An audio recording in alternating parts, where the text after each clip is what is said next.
Good morning student. Chapter 5 measurement, मापन। हमने first part में डेंसिटी तक देखा था। आज हम डेंसिटी के लिए एक्टिविटी 5 देखते हैं। एक्टिविटी 5 से आपको समझ में आ जाएगा। Material required for cuboids of the same size and shape made of different materials. आपको आयताकार एक ही आकार का क्यूबिक साइज़ का क्या लेना है, आपको अलग अलग गुटके लेने हैं। जैसे हमने यहाँ पर लिया वुड का, आयरन, एल्यूमिनियम एंड रबर, ठीक है, सेम साइज़ और उतना ही बड़ा शेप का। Suppose this cuboids are made of rubber, iron, aluminium and wood respectively. Compare the masses of these cuboids by lifting them with your palm or with the help of a balance. Are their masses equal? Arrange their masses in ascending order. You will find that the cuboid of iron has the maximum mass, so that density of iron is more than that of aluminium. Therefore, we can say that the quantity of matter in on a cubic centimeter of iron is more than the quantity in 1 cubic centimeter of aluminium. This means matter in iron is denser than in aluminium. हम यहाँ पर would, iron, aluminium and rubber का क्या ले रहे हैं, material ले रहे हैं, क्यूबर्ड्स ले रहे हैं सेम शेप के। देन क्या होता है, इन क्यूबर्ड्स को अब हम क्या करते हैं, बारी बारी से हाथ में लेकर, अपने पाम में लेकर हाथ से आप देखते हैं, उसका वेट देखते हैं कि क्या हो रहा है। आप देखेंगे कि उसका जो डेंसिटी है, उसका जो समान क्या है, मास है, वो क्या है, इक्वल है। सॉरी, उनका जो द्रव्यमान है मीन्स मास है, वो इक्वल है। आपको सेम जगह गिर रहा है। इनके द्रव्यमान को बढ़ते क्रम में व्यवस्थित करते हैं। आप देखेंगे कि जो लोहे के गुटके का द्रव्यमान है सबसे अधिक है। आप हाथ में से उठाइए। सबसे पहले आप वुड का लीजिए, वुड आपको हल्का लगेगा। अब आप आयरन का क्यूबर्ड्स आप हाथ में लेंगे तो आपको सबसे ज़्यादा क्या है, मास किसका रहेगा, मैक्सिमम मास आयरन का होगा। लोहे का जो डेंसिटी होता है वो एल्यूमिनियम से ज़्यादा होता है, तो जिसकी डेंसिटी ज़्यादा होगी उसका मास भी ज़्यादा होगा, है ना। इसलिए हम कह सकते हैं कि one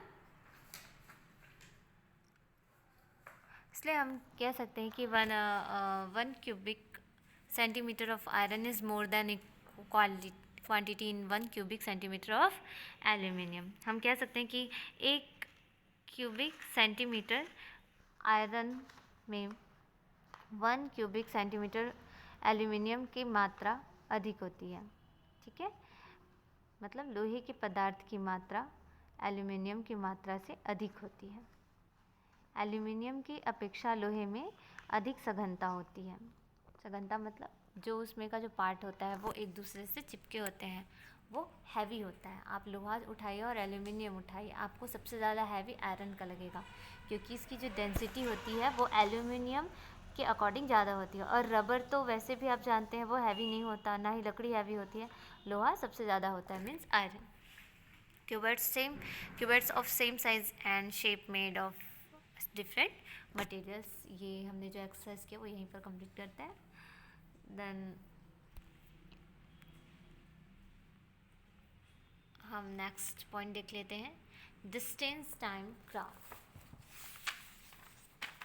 5.5 distance time graph. Sorry, इससे पहले हम देख लेते हैं accuracy of measurement. Measurement means होता है मापन, और एक्यूरेंसी मतलब होता है शुद्धता।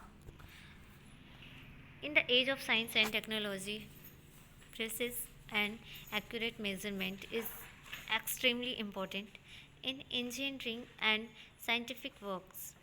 Purchase of expensive material require current and accurate measurement. Even scientists and pharmacists need to measure the masses of chemical and medicines accurately. in computers and communication systems, electrical appliance, rocket, automobile industry, in the construction and maintenance ones of dams for water etc. We need precise and accurate information about the size of different parameters. Even to construct the doors and window of a building, accurate measurements are needed.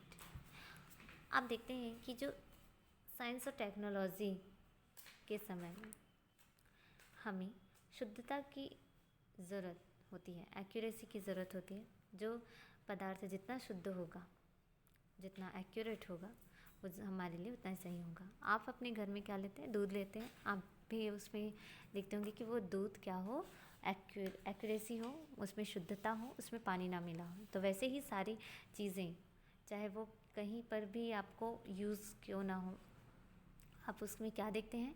वो पदार्थ शुद्ध हो, उसमें कोई प्रकार की मिलावट ना हो। तो ये सारी चीज़ें होती हैं। तो इंजीनियरिंग और साइंटिस्ट कार्यों में महंगी से महंगी चीज़ें लगती हैं, और क्योंकि उसमें काम होता है, साइंटिस्ट अपना वर्क करने के लिए यूज़ करते हैं एक्यूरेसी। अगर वो शुद्ध पदार्थ का यूज़ करके कोई एक्सपेरिमेंट करते हैं तो वो सही है ना। तो जो साइंटिस्ट होते हैं तथा औषधि जो निर्माता करते हैं, मेडिसिन बनाते हैं, उसमें रसायनों की ज़रूरत होती है, तभी उससे ही हमें क्या मिलता है? मेडिसिन बनते हैं। कंप्यूटर है और जो आपके ऑटोमोबाइल्स हैं, रॉकेट है, इन सभी में भी आपको शुद्ध पदार्थों की ज़रूरत होती है। ऐसा नहीं है कि उसमें अशुद्ध पदार्थों की मिलावट हो और आप जो काम कर रहे हैं वो ख़राब हो जाए। जैसे डैम बना रहे हैं, तो डैम में अगर हम लोहे का इस्तेमाल, ख़राब टाइप की क्वालिटी के लोहे का इस्तेमाल करते हैं, या सीमेंट या रेती का इस्तेमाल, जो आपकी क्वालिटी अच्छी नहीं है, शुद्ध नहीं है, तो डैम भी क्या हो जाएगा? हो सकता है डैम टूट जाए। और सेम आपको शुद्धता आपकी मापन में भी होनी चाहिए। अगर आपको क्वांटिटी आपकी डोर की आप अपनी डोर का लंबाई, लेंथ एंड वेट, चौड़ाई नापते हैं और उसके अकॉर्डिंग ही आप डोर लगाते हैं या विंडो लगाते हैं। अगर आप उसमें 1 इंच व 1 पॉइंट भी गलती करते हैं तो आपकी डोर फिट नहीं बैठती या फिर विंडो फिट नहीं बैठेगा। तो इसीलिए आपको उसमें मापन जब आप करते रहते हैं डोर की, विंडो की, तो उसमें एक शुद्धता होनी चाहिए, है ना। Then 5.5 distance time graph. You might have seen the newspaper, magazine, etc. present of information in various forms of graph to make it more interesting. Let us learn to plot a distance time graph using the data given table 5.8.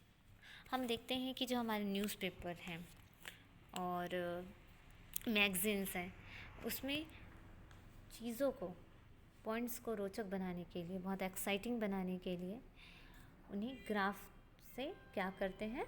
Denote करते हैं। Graph से बनाया जाता है ताकि वो अलग ही दिखे। इसके लिए हम क्या देख सकते हैं? यहाँ पर एग्जांपल है, उसे देख सकते हैं। देखिए टेबल 5.8 मोशन ऑफ कार। इसमें हम मोशन ऑफ कार की जो मोशन है, मीन्स कार की जो गति है, वो देखते हैं कि जैसे टाइम है 0 किलोमीटर्स, 1 मिनट में 1 किलोमीटर, 2 मिनट में 2 किलोमीटर्स एंड 3 मिनट में 3 किलोमीटर्स, ऐसे करके। तो अब इसे हम ग्राफ में कैसे डिनोट करेंगे, कैसे दर्शाएंगे, है ना। तो हम ग्राफ में कैसे करते हैं? ऐसे, ठीक, आपको दिखाई दे रहा होगा। Axis x and axis y. देखिए अपर साइड में ये वाई है और देन ये क्या है? ये एक्स है। टाइम इन मिनट्स, हम नीचे पे देखिए क्या लिखे हैं? Time in minutes, 1 minute, 2 minute, 3 minute, 4 minute and 5 minute. Then distance in kilometre, 1 kilometre, 2 kilometre, 3 kilometre, 4 kilometre, ये हम यहाँ पर लिखे हैं। ओके, देन आप देखते हैं 1 मिनट में कितना किलोमीटर चलते हैं? 1 कीजिए, तो यहाँ पर देखिए पॉइंट करें। 2 मिनट में 2 मीटर्स, ठीक। 3 मिनट में 3 मीटर्स, 4 मिनट में 4 मीटर्स एंड 5 मिनट में 5 मीटर्स। अब ये जो जितने भी हमें पॉइंट्स मिले हैं इन सबको हम क्या कर लेते हैं, एक सीधी लाइन में मिला लेते हैं। ठीक है, तो हम उसको एक्साइटिंग बनाने के लिए, इंटरेस्टिंग बनाने के लिए, रोचक बनाने के लिए ग्राफ का यूज़ करते हैं। ओके, आपको ग्राफ में डिनोट, आपको ग्राफ तो बनाना आता ही होगा, है ना। 5.6 measurement of speed on off an object in motion, गतिमान वस्तु की चाल का मापन। जो मोशन है, जो चीज़ आपकी मोशन हो रही है, चल रही है, उसकी स्पीड को हम कैसे निकाल सकते हैं। चलिए, you all know that speed of a moving object, हम सबको पता है कि जो गतिमान चीज़ है, गतिमान वस्तु है, उसकी चाल क्या है। तो moving object is equal distance travel, तय की गई दूरी, अपॉन टाइम टेकन, लिया गया समय। जितनी दूरी तय की गई है वो लेते हैं और हम उसकी डिवाइड में क्या लेते हैं, टाइम टेकन, और जितनी दूरी उसने तय की हो गई है वो कितने समय में तय की गई है ये लेते हैं हम। तो क्या होता है इसका formula, speed of moving object is equal distance travel, जितनी वो दूरी तय की गई है, अपॉन टाइम टेकन, लिया गया समय। Okay, 5.7 time period of a simple pendulum. Simple pendulum का जो टाइम पीरियड है वो कैसे होता है। तो in previous classes you have learned about the time period of a simple pendulum, the time taken to complete one oscillation of by a pendulum in called it time period.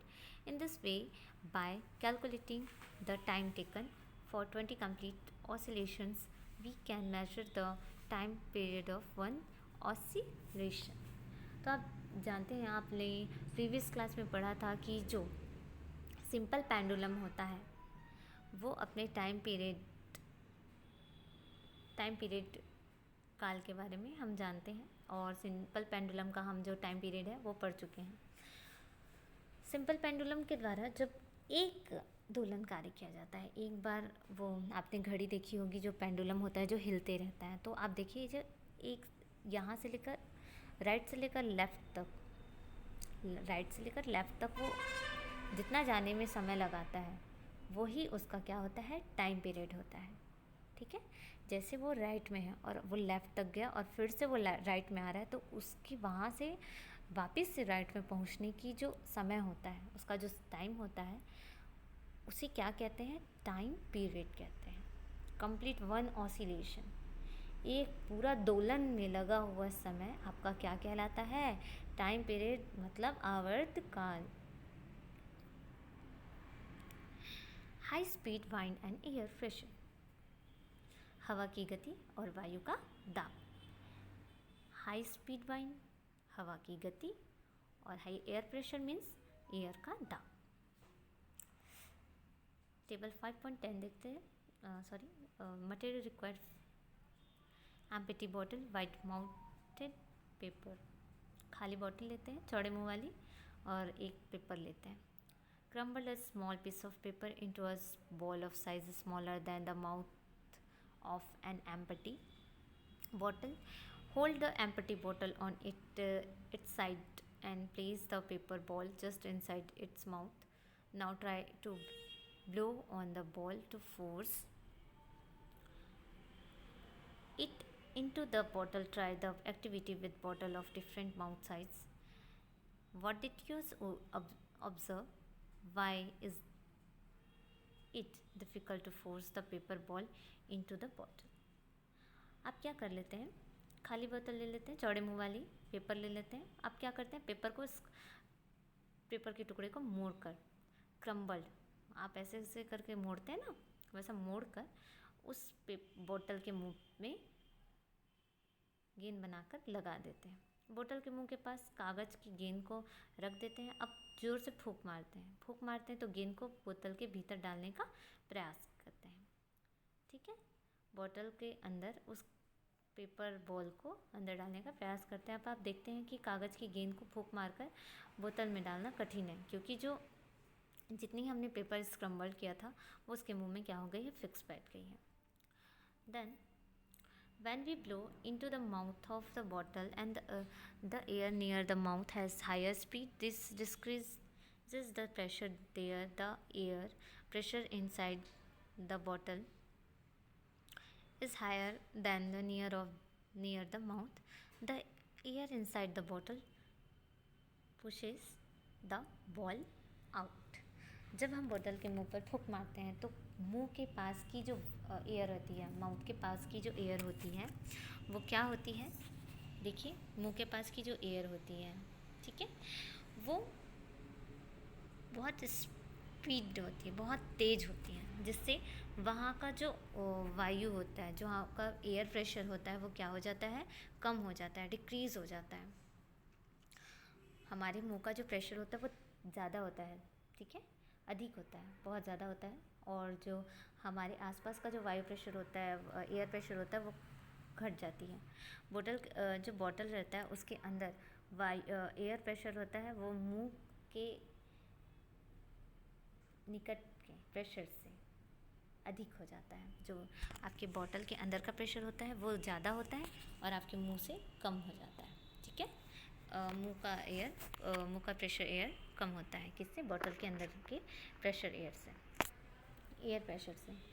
इसी कारण से जब बॉटल के भीतर आप वायु blow करते हैं, एयर ब्लो करते हैं, तो गेंद को बाहर की ओर धकेल देती है। आप उस बोतल में आप क्या नहीं डाल सकते हैं, पेपर बॉल नहीं डाल सकते हैं। इसलिए हम देखते हैं कि जो एयर होती है, एयर की स्पीड बढ़ने से एयर प्रेशर कम हो जाता है। आप जितना ही ज़्यादा एयर स्पीड बढ़ाएंगे, फूंकिए, आपका आसपास आपके प्रेशर, एयर का प्रेशर क्या हो जाएगा, कम हो जाएगा, डिक्रीज़ हो जाएगा। आपकी जो एयर होती है वो अधिक वायु दाब से कम वायु दाब वाले क्षेत्र की ओर बढ़ती है। हमेशा आप ध्यान में रखना, जो एयर प्रेशर होता है वो हाई एयर प्रेशर से कम एयर प्रेशर की ओर बढ़ती है। एयर प्रेशर के बीच में जितना ही अंतर होगा, एयर उतनी ही ज़्यादा स्पीड की होगी। ओके, तो अभी हमने पढ़ा ब्लोइंग इनटू द बॉटल, और इसके साथ ही ये चैप्टर हमारा यहीं फिनिश होता है। Okay, measurement, chapter 5 measurement. तो आप अच्छे से पढ़ लेंगे। Thank you students, have a nice day.